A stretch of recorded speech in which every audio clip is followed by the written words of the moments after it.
Hello जी, स्वागत है आप सभी लोगों का। बात करेंगे एक ऐसी रिपोर्ट के बारे में जो यहाँ पर काफ़ी ज़्यादा चर्चा का विषय बनी हुई है, सोशल मीडिया पर भी है। और क्योंकि जानकारी गलत है इसलिए आप लोगों के सामने सही बताना बहुत ज़्यादा ज़रूरी है और ये हमारा काम है। मुझे ऐसा लगता है कि जहाँ पर भी कुछ ऐसी बात हो रही है जो सही नहीं है, उस पर आप लोगों को एक क्लैरिफिकेशन दिया जाए रादर देन क्रिएटिंग एक तरह की हाइप क्रिएट करना एक फ़ैन बेस के लिए। ये हमारा काम नहीं होना चाहिए। So at this point of time एक खबर जो लगातार सोशल मीडिया पर है, दैट इज़ अबाउट कि भाई एयरपोर्ट पर जब टीम इंडिया लैंड करती है तो कहीं कोई फ़ैन बेस नहीं था, कहीं पर कोई फ़ैन्स नहीं थे उनके वेलकम के लिए। और क्योंकि मैं यहाँ पर पिछले 10-12 दिन से हूँ, मैं कैंटरबरी गया, वहाँ पर फ़ैन्स का जत्था लगा हुआ था। मैं नॉर्थहैम्पटनशायर गया, वहाँ पर भी फ़ैन्स थे। टिकट्स के लिए लोग इतनी बात कर रहे हैं। ऑलरेडी चीज़ें जो है वो सोल्ड आउट हो चुकी हैं। अगर आप टेस्ट मैचेस को लेकर के देखते हैं, और स्टिल उसको लेकर के अभी भी बहुत सारा बज़ है यहाँ के लोकल लोगों में। मैं जहाँ पर भी जा रहा हूँ लोगों से मिला हूँ और लोगों का यही कहना है कि we are excited as far as this series is concerned.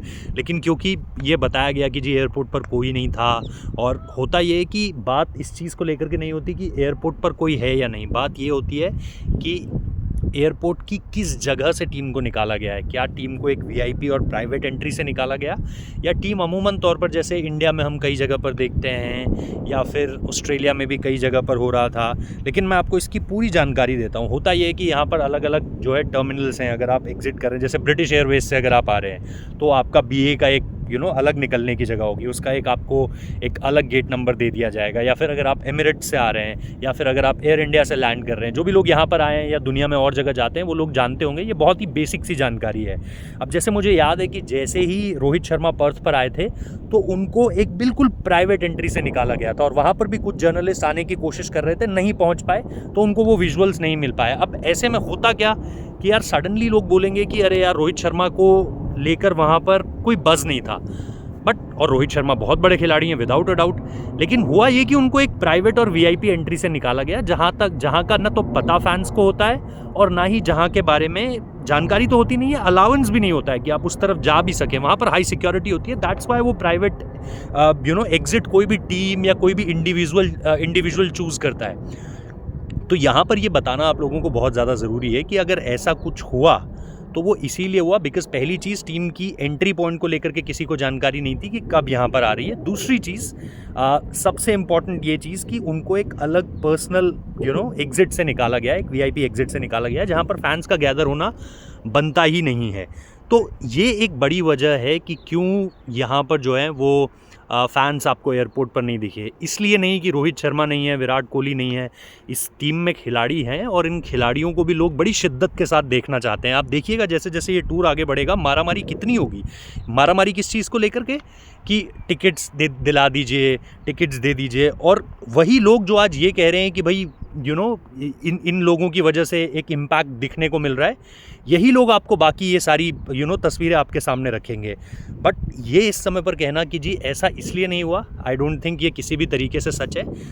इसकी पूरी सच्चाई ये है कि भाई वो एक प्राइवेट एग्जिट था, और इसको लेकर के जो सोर्सेस हैं उन्होंने हमें ये जानकारी भी दी है, बताया भी है हमें कि भाई इसलिए वहाँ पर फ़ैन बेस नहीं था। ऐसा नहीं था कि इस टीम को कोई नहीं देखना चाहता, या दो नाम, ऑब्वियसली विराट और रोहित बहुत बड़े नाम है विदाउट अ डाउट, कोई कहने वाली बात ही नहीं है। लेकिन एयरपोर्ट खाली था। आपको शायद अपने फैक्ट्स को क्लियर रखना पड़ेगा। और बहुत सारी बातें कही जा रही है यहाँ पर। मैं हमेशा ये कहता हूँ, आप सही जानकारी के साथ चीज़ें बताइए, लोग आपको सुनेंगे ही नहीं बल्कि अप्रिशिएट भी करेंगे। बट अगर आप यहाँ की एक तस्वीर दिखा रहे हो कि भाई देखो यहाँ पे एम्बुलेंस खड़ी है, यहाँ पे लोग खड़े हैं, भाई अभी आप चैम्पियंस लीग का फाइनल देखिए, पेरिस सेंट जर्मेन जीती, उसके बाद क्या हुआ मुझे बताने की ज़रूरत नहीं है आप लोगों को। आप लोग देखिए जब इटली की टीम वेम्बले में जीती थी यूरो कप, वेम्बले कौन से देश में मुझे बताने की ज़रूरत नहीं है। उसके बाद क्या हुआ था, हैरी मैग्वायर एक प्लेयर है, उनके फादर को ब्रूजेस आ गए थे। क्यों आए थे ज़रा पढ़िए जाकर।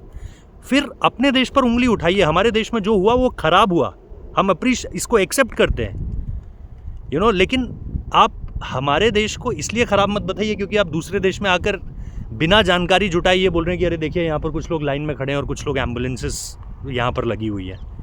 क्योंकि हर जगह पे ये होता है, और यूरोप में हमेशा ये होता है ना, ये सारी चीज़ें। तो मेरा सिर्फ इतना ही कहना है, फैक्ट्स क्लियर रखिए, जानकारी सही दीजिए। ज़्यादा लोग जब आपके साथ जुड़ते हैं तो आपके ऊपर ज़्यादा जिम्मेदारी आती है, उस जिम्मेदारी को समझिए, है ना।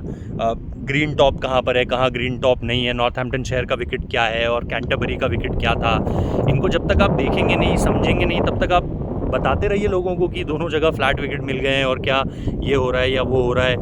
ये इन सारी चीज़ों को बताकर आप सिर्फ, जैसा मैंने कहा, कि अधूरी और गलत जानकारी दे रहे हैं। तो गलत जानकारी पे फैक्ट चेक ज़रूरी था, इसलिए आप लोगों के सामने ये वीडियोस रखे हैं। बाकी तो हम आप लोगों से मिलते ही रहेंगे, और जहाँ पर भी गलत खबर देखने को, अगर हमसे भी कोई गलत खबर होती है, हम उसको एक्सेप्ट करने के लिए तैयार हैं, माफ़ी मांगने के लिए तैयार हैं। अगर हमने कुछ गलत किया है तो हम बोलने के लिए तैयार हैं कि हमसे ये गलती हुई है, बट हम फैक्चुअल एरर्स करने के लिए तैयार नहीं है। ज़बरदस्ती किसी